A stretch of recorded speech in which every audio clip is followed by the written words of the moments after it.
Hi friends, last class Putrakameshti యాగం దగ్గర మన క్లాస్ అనేది స్టాప్ చేయడం జరిగింది. దాని తర్వాత నెక్స్ట్ కంటిన్యూషన్ క్లాస్ అనమాట. ఇది పుత్రకామేష్టి యాగము జరిపించినది ఎవరు అంటే ఋష్యశృంగ మహర్షి.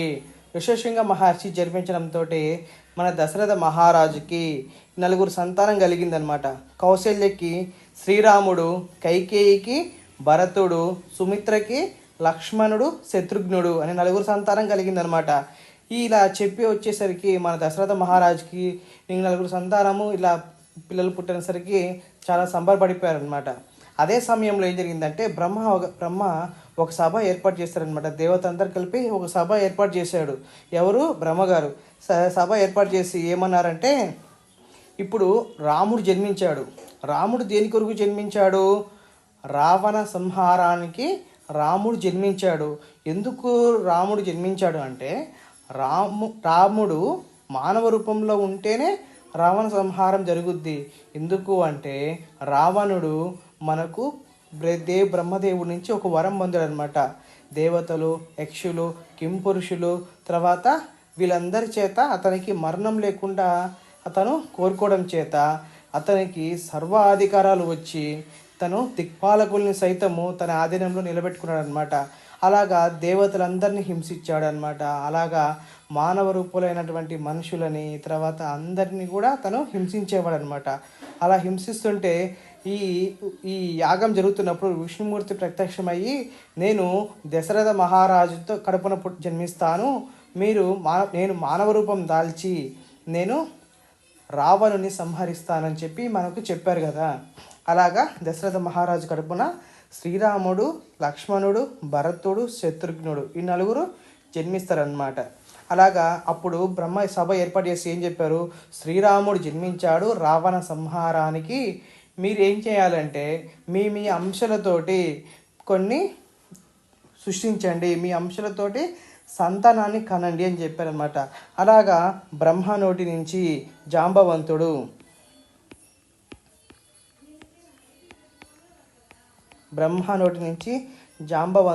అలా బ్రహ్మ ఒకసారి ఆవలిస్తూ ఉంటే బ్రహ్మ నోటి నుంచి జాంబవంతుడు జన్మించాడనమాట. నేను ఇలాగా జాంబవంతుని సృష్టించాను రాముడికి తోడుగా రావణ సంహారంలో. మీరు కూడా ఏం చేస్తారంటే మీరు కూడా సంతానాన్ని కనండి అని చెప్పి చెప్తారనమాట. అలాగా చెప్పినప్పుడు ఇంద్రుడికి వచ్చేసరికి వాలి జన్మిస్తాడు. ఇంద్రునికి వాలి జన్మిస్తారు. తర్వాత సూర్యునికి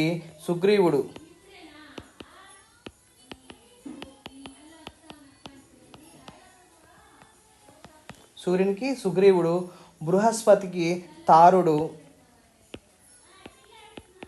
తర్వాత వచ్చేసరికి కుబేరుడికి గంధమాదనుడు, అశ్విని దేవతలకు వచ్చేసరికి మైందుడు, విదుడు, అగ్నికి నీలుడు, వాయువుకి హనుమంతుడు, వరుణికి సుషేనుడు, ఋషులకి కొన్ని కోట్ల వానరులను అనేది సృష్టించారనమాట. వాళ్ళందరూ ఋషులు కొన్ని కోట్ల వానరులని రాముడికి తోడుగా రావణ సంహారానికి వానరులని సృష్టించారనమాట. ఇలాగా అందరూ ఇలా సృష్టించారనమాట. ఎవరు? దేవతలందరూ కలిసి. ఫస్ట్ బ్రహ్మ నోటి నుంచి జాంబవంతుడు, ఇంద్రుడి అంశతోటి వాలి, సూర్యుని అంశతోటి సుగ్రీవుడు, బృహస్పతి అంశతోటి తారుడు, కుబేరుడి అంశతోటి గంధమాదనుడు, అశ్విని దేవతలకి మైందుడు, విదుడు, తర్వాత అగ్నికి నీలుడు, తర్వాత వాయువుకి హనుమంతుడు, వరుణికి సుషేనుడు, తర్వాత ఋషులు వచ్చేసరికి వానరులకి జన్మించారనమాట. అలా 11 రోజులు రాముడు జన్మించిన తర్వాత 11 రోజుల తర్వాత వీళ్ళకి నామకరణం చేయడం అనేది సమయం ఆసనమైందనమాట. అలాగా వీళ్ళకి నామకరణం ఎలా జరిగింది అంటే వాళ్ళ గుణాలను బట్టి వాళ్ళకి పేర్లు పెట్టారనమాట. ఎవరు వీళ్ళకి పేర్లు పెట్టినది ఎవరు అంటే వశిష్ఠ మహర్షి. ఎవరు వీళ్ళకి పేర్లు పెట్టింది అంటే వశిష్ఠ మహర్షి. వీళ్ళకి పేర్లు పెట్టారనమాట. రామ అనేది ఏంటంటే గుణములను బట్టి రామ అని పేరు పెట్టారనమాట. భరతుడికి వచ్చేసరికి భరించగలిగేవాడు కాబట్టి ఈ పేరు పెట్టారు. భరతుడు ఎన్నో నిందలు మోసాడు. మనకు అయోధ్యకాండ వచ్చినప్పుడు తర్వాత మనకు భరతుడు ఎంత శోభపడ్డాడో మనకు తెలుస్తుంది. తర్వాత లక్ష్మణుడు. లక్ష్మణుడు అంటే లక్ష్మి అని. లక్ష్మణుడికి లక్ష్మి అంటే ఎవరో కాదు, రాముడే. అంటే తన అన్నయ్యనే, అన్నయ్య సేవే తన లక్ష్మిగా భావించినవాడు లక్ష్మణుడు. శత్రుఘ్నుడు అంటే శత్రువులను జయించేవాడు అని అర్థం అన్నమాట. అట్లాగా 12 సంవత్సరాలు దశరథ మహారాజు పిల్ల పాపలతోటి సంతోషంగా ఆనందంగా ఉన్నాడనమాట. అలా 12 సంవత్సరాల తర్వాత ఏం జరిగిందంటే తన రాజ్యానికి వశిష్ఠ మహర్షి వచ్చాడనమాట.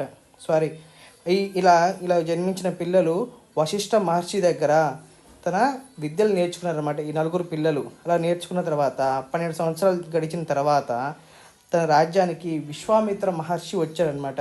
విశ్వామిత్ర మహర్షి వచ్చి అంతలోపే ఈ సభ జరుగుతుంది. ఈ దశరథ మహారాజు అధ్యక్షతన సభ జరుగుతుంది. ఇప్పుడు నాయనలారా, ఇప్పుడు రాముడికి వీళ్ళందరికీ 12 సంవత్సరాలు వచ్చింది, వీళ్ళకి పెళ్లి చేద్దాము అనుకుంటున్నానని చెప్పి మన సభలో మాట్లాడుతూ ఉంటే ఆ లోపే దశరథ మహారాజుకి చెప్పారనమాట, కబురు చెప్పారు. ఏమని? విశ్వామిత్ర మహర్షి వచ్చారు, బయట ఎదురు చూస్తున్నారంటే. అవునా అని చెప్పి తను త్వరగా బయటికి వెళ్ళి విశ్వామిత్రుడికి ఆహ్వానం పలికారనమాట, లోపలికి రండి అని. ఇలా పంపితే, ఏమిటి ఇలా వచ్చారు చెప్పండి స్వామి, ఏంటిది, మీకు ఏం కావాలో చెప్పండి, నేను నెరవేరుస్తానని చెప్పి మాటిస్తానమాట. అలా మాటిస్తే కొంచెంసేపటికి వాళ్ళిద్దరూ మధ్య సంభాషణ జరిగిన తర్వాత, ఏం లేదు, నేను ఒక యాగం చేస్తున్నాను, ఆ యాగానికి రాముడే కావాలని అడుగుతాడు. రామలక్ష్మణుని అడగడు, రాముడు కావాలి నాకు అని అడుగుతాడు. అప్పుడు మన దశరథుడు ఏమంటారంటే, ఎందుకు అంటే అక్కడ దెయ్యాలని వీళ్ళని రాక్షసులను సంహరించాలి అంటారు. అయ్యో, వాళ్ళు చిన్నపిల్లవాళ్ళు కదండి. రాముడితోటి ఏమవుతుందండి చెప్పండి, నా చతురంగ బలాలను పంపిస్తాను మీతోటి అంటాడు. అంటే నా చతురంగ బలాలు పంపిస్తాను, లేదు నీకు రాముడే కావాలి అంటే చెప్పు, రాముడితో పాటు నేను వస్తాను అంటాడు. అలాగా అంటే విశ్వామిత్రుడు కోపగించుకొని, రాముడి గురించి నీకు తెలుసా? నాకు తెలుసు. రాముడి గురించి నాకు తెలుసు, వశిష్ఠుడికి తెలుసు. నువ్వు నాతో రాముని పంపించు, ఏమి ఇబ్బంది ఉండదు. ఈ లోకంలో మంచి పేరు ప్రఖ్యాతులు అనేవి రాముడికి వస్తాయి అంటాడు. అయితే అప్పటికి ఆ మాటల తర్వాత మన దశరథ మహారాజు కింద పడిపోతాడు కళ్ళు తిరిగి. తర్వాత కొంచెంసేపటికి తీరిన తర్వాత అప్పుడు మన వశిష్ఠ మహర్షి ఉండి, అయ్యా, అతను విశ్వామిత్రుడు అంటే ఎవరనుకుంటున్నావు? ప్రతి సృష్టి చేయగలడు. అతను వచ్చి అడిగాడంటే అర్థం ఏంటిది? తను చేయగలడు, తను రాక్షస సంహారం చేయగలడు, అయినా రాముని తీసుకెళ్తున్నానంటే అతను రాముడికి పేరు ప్రఖ్యాతలు తెద్దామనేను, నువ్వు పంపించు అంటారు. అట్లాగా అనుకున్న తర్వాత ఆలోచించుకుని దశరథ మహారాజు కౌశల్య దగ్గరికి వెళ్ళి, కౌశల్య, ఇట్లా రాముణ్ణి విశ్వామిత్రుడు తీసుకెళ్తానంటున్నాడు, మనం పంపిద్దాము అంటే సరేనండి అని చెప్పి అలా రాముడిని పంపిస్తానమాట. రాముడు తల్లిదండ్రుల దగ్గర ఆశీర్వాదం తీసుకొని వెళ్తుంటే ఈలోపు లక్ష్మణుడు కూడా, అన్నయ్య నేను వస్తాను నీతో పాటు అని చెప్పి ఇద్దరు విశ్వామిత్ర మహర్షితోటి బయలుదేరనమాట. అలాగా బయలుదేరి అలా వెళ్తూనే ఉన్నారనమాట. ఆ రోజు వెళ్ళిన తర్వాత సాయంత్రం అయింది.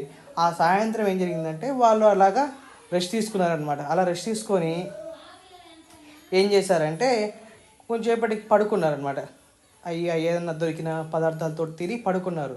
ఉదయం లేచేసరికి మన విశ్వామిత్రుడు ఒక స్లోగన్ చెప్తాడు. దీని నుంచే మనకు సుప్రభాతం వచ్చింది. కౌశల్య సుప్రజ రామ పూర్వ సంధ్య ప్రవర్తతే అనే శ్లోకం అనేది ఇక్కడి నుంచే వచ్చిందనమాట. ఇతని విశ్వామిత్ర నుంచే వచ్చిందనమాట. కౌశల్య పుత్రుడైన రామ, లేయాలి నువ్వు, పూర్వ సంధ్య చేయాలి నువ్వు, తర్వాత ఈ సృష్టిలో ఉన్నటువంటి రాక్షసులను సంహరించాలి, లేయే సమయం ఆసనం అవుతుందని చెప్పి రామ లక్ష్మణులను నిద్రలేపింది ఎవరు అంటే విశ్వామిత్రుడు అనమాట. ఆ విశ్వామిత్రుడు లేపేసరికి లేచి వాళ్ళకి కావాల్సిన సంధ్యావందనం ఇవన్నీ ఉంటాయి, సాంప్రదాయాలు ఉంటాయి కదా, అవి పూర్తి చేసుకొని బయలుదేరనమాట. అలా బయలుదేరి ఎక్కడికి వెళ్ళారంటే గంగా సరయూ నది సంగమం దాకా వెళ్ళారనమాట. గంగా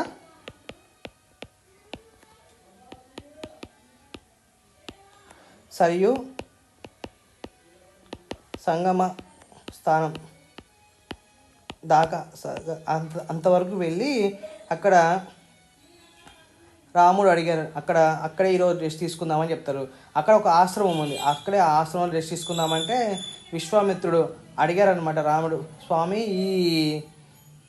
ఆశ్రమం ఎవరిదని అడుగుతారు. పూర్వం ఇక్కడ పరమశివుడు ఏం చేస్తారంటే తపస్సు చేస్తున్నారనమాట. తపస్సు చేస్తూ ఉంటే ఇక్కడ మన్మధుడు ఏం చేస్తారంటే శివుని పైన బాణ ప్రయోగం చేయబోయాడు. అది చూసినటువంటి శివుడు ఈ మన్మధుడిని మూడవ కన్ను తెరిచి భస్మం చేస్తాడనమాట. భస్మం చేయడం వల్ల ఏమైందంటే ఆ మన్మధుడిని భస్మం చేయడం వల్ల శరీర భాగాలన్నీ విడివిడిగా పడిపోయినాయి. అందుకే అక్కడ అంగదేశం అనేది ఏర్పడింది అనమాట. భూమిపైన పడిపోయాయి అనమాట అతని భాగాలన్నీ. అప్పుడు మనకు అంగదేశం అనేది ఏర్పడింది అనమాట. ఆ అంగదేశపు మనం ప్రీవియస్ చెప్పుకున్నాం. అంగదేశపు రాజు ఎవరు అని రోమపాదుడు. రోమపాదుడు ఎవరు? ఋష్యశృంగ మహర్షి యొక్క మామ. అట్లాగా అంగదేశం అనేది ఏర్పడింది అనమాట. ఆ తర్వాత అట్లా వెళ్తూ అక్కడ ఆ పరమశివుని యొక్క శిష్యులు కలిసి వాళ్ళు గంగానది ప్రయాణం అయ్యి అటువైపు వెళ్ళడానికి ఒక పడవ ఏర్పాటు చేసి ఆ పడవలో ఎక్కి ఈ విశ్వామిత్రుడు రామలక్ష్మణులు బయలుదేరనమాట. అలా నదిలో ప్రవహిస్తూ ఉంటే పెద్ద సౌండ్ వినిపించింది రాముడికి.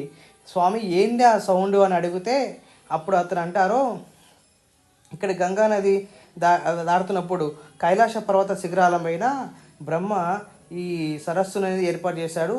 అదే సరోవరం నిర్మించారు అని చెప్పి ఏర్పడుతుంది. ఆ సరోవరం నుంచే మనకు సరయూ నది అనేది ఏర్పడిందని చెప్పి చెప్తారు. అలాగా అయిపోయిన తర్వాత గంగా నది దాటి వీళ్ళు ఒడ్డుకు వస్తారనమాట.